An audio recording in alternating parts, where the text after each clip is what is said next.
আজকে আপনাদেরকে দেখাবো যে লুকিং গ্লাস কিভাবে রিপেয়ার করা যায়। আই মিন লুকিং গ্লাস, আমার এই লুকিং গ্লাসটা আমার যে কোনোভাবে ভেঙে গেছিলো, যার জন্য আমি এটা দুদিন চেঞ্জ করি নাই, ভাবছিলাম যে নিউ একদম লাগাবো। তো একজনের কাছ থেকে পরামর্শ নেওয়ার পরে দেখলাম যে আপনার এই গ্লাসটা নাকি চেঞ্জ করা যায়।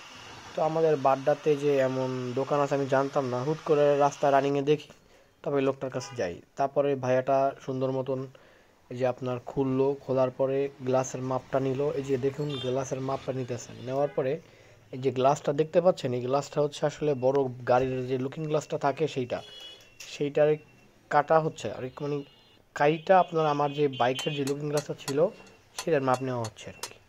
এটা কি আপনার গ্লাস কাটার মেশিন না যন্ত্র আর কি? এটা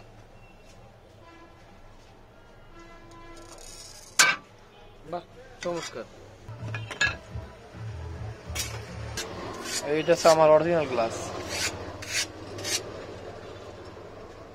আর এটা ভেঙে গেছে, এখন এই যে রিপেয়ার করতেছে।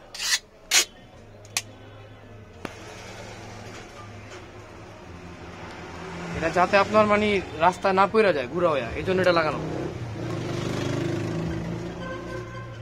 সো অলমোস্ট আমার গ্লাসটা কাটা ফিটিং করা ডান। এখন হচ্ছে গিয়া গ্লাসের ভিতরে আর কি ঢুকাবে আর কি। এই যে হচ্ছে গিয়াও নিখুঁতভাবে আমার গ্লাসটা লাগাই দিচ্ছে। গ্লাস ফিটিং করা অলমোস্ট শেষ। তো এখন আপনার এটা গরম ছিল, তো এই জন্য ঠান্ডা করতেছে, উপর থেকে আপনার পানির ছিটা দিয়ে এটা ঠান্ডা করতেছে।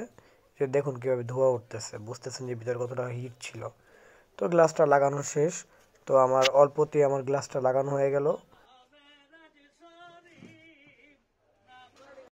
ভাই আপনার এখানে কি কি গ্লাস রিপেয়ার করেন আপনারা? বাইকের শুধু? যে কোনো গাড়ির, মানে আপনার প্রাইভেট কারেরও, তারপর আপনার বাইকেরও লুকিং গ্লাস ভাঙ্গা লুকিং গ্লাস নিয়ে আসছে, আপনারা এটা রিপেয়ার করে দিবেন, মানে আর একটা লুকিং গ্লাস লাগাই দিব। তো আমি আপনার এই স্ক্রিনে কন্ট্যাক্ট নাম্বারটা ভাইয়া দিয়ে দিতেছি, এই নাম্বারে যোগাযোগ করে চলে আসবেন।